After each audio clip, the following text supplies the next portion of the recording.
In this session, we will be talking about crowdfunding. Already, many of us may be aware of what crowdfunding is and might have used it with success, with limited success. This session basically exposes those of us who are new to this concept to better understand how it works and how we can capitalize on it. The objectives of this session are to deepen our understanding on crowdfunding as an alternative funding model and also to capacitate us with the know-how to successfully implement this model within our respective organizations. We hope that by the end of this session, we would have understood the various types of crowdfunding and will know how to use crowdfunding as an alternative funding model, and we will be able to create an organizational action plan. Crowdfunding refers to capital raised through social media and marketing campaigns. It requires that you pitch your project idea or your organizational strategies and get funding from people. This could come, for example, through natural disasters. You want to intervene. For example, if there is a landslide that is ravaging lives, ravaging homes, and your organization want to intervene. If there is a hunger crisis, if there is a crisis that is forcing people out of school, and you want to intervene, you can. If there is a global pandemic like Ebola or like COVID-19, and you want to intervene, you can tap into crowdfunding as a means of generating resources to advance the goal of your organization. There are different types of crowdfunding, and these include reward crowdfunding, lending crowdfunding, equity crowdfunding, and donation-based crowdfunding.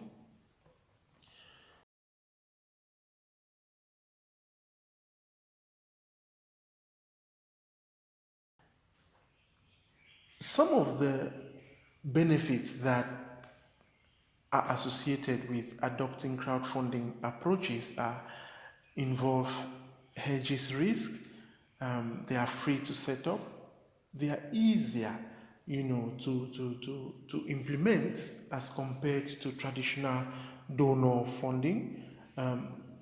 They help us to grow the pot of donors for non-profit, so we expand the donor base for non-profit ventures, and it is equally a marketing tool for our respective organizations, and it is a way to request capital in small amounts from many people, because with crowdfunding people can pledge, people can commit to very little, as little and to the best of their abilities, yet in the end you will get a massive pool of support from many more persons.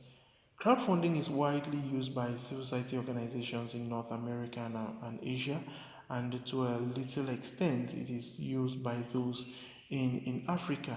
In North America, based on global statistics of crowdfunding, in North America, they're using crowdfunding to raise as high as $172 million. In Asia, they are able to raise about $105,400,000. In South America, they're about of $857,400. In the Oceania region, the civil society organizations have been able to raise about $688,000, and in Africa we've been able to raise about $241,600. So it's important for civil society organizations in Africa, in West Africa, to know that a lot of resources have been generated through this means, although small in a comparative fashion. It still provides an opportunity we can tap into. Potential organizations that can make use of this model include humanitarian organizations, service delivery organizations, research organizations, advocacy organizations. And there are some basic steps that we need to adopt to be able to put this into force in our respective operational plans in raising funds. The first is that we need to plan the campaign. Second, we need to decide on a theme. Third, we need to map and tap into our networks. What are the available networks we have, and how can we tap into those networks to generate the resources that we need?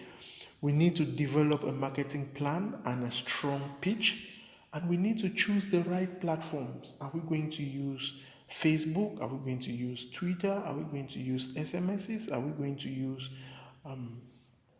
existing platforms like GoFundMe? Are we going to use existing platforms like Global Giving? You decide on the right platform to use. Then you initiate the campaign, and once you initiate the campaign, you need to continuously boost the campaign. So you accelerate your efforts, and of course you analyze the gains from the campaign that you've launched. There are the key challenges associated with this is the poor IT staff training and fundraising skills. So many of our organizations have limited information technology capacities, and we don't have adequate capacities in local fundraising. So it is important that we can tap into the existing training on Change the Game. Visit the website www.changethegameacademy.org to take the course on local fundraising, and this can boost your or strengthen or enhance your fundraising skills, and it can give you the right tools and tactics that you can leverage on to complement your crowdfunding approach. Also, there is the lack of widespread philanthropic culture in case of individuals in our context, particularly at the grassroots level. So that could be a challenge that is worth exploring how you can navigate. Then there is the political sensitivity of human rights organizations work that may be a major barrier to mobilizing support from the local business community. There is often this frictional perception of civil society's work, civil society being perceived to be an opposition to government's initiatives. And so with such, some funders, some private sector contributors may not be willing to associate with your campaigns, especially advocacy initiatives, because they can perceive it to be a source of targeted infringements on their operations by state authorities. So with such perceptions, it can hinder the degree of success that we can achieve. All to note that crowdfunding is a key resource mobilization tool that exists for our organizations. Crowdfunding for civil society organizations are generally donation-based and reward-based, based on the campaigns that we initiate. And through proper long-term planning and strategic focus, crowdfunding can provide financial support for civil society organizations. So why not think about how we can start using this option, this approach at this moment for our organization. Once again, revisit visit the assessment that we've shared and take an assessment, and it will help you to know how much you've retained from this session and how well you can be able to apply it within your organizations. Thank you.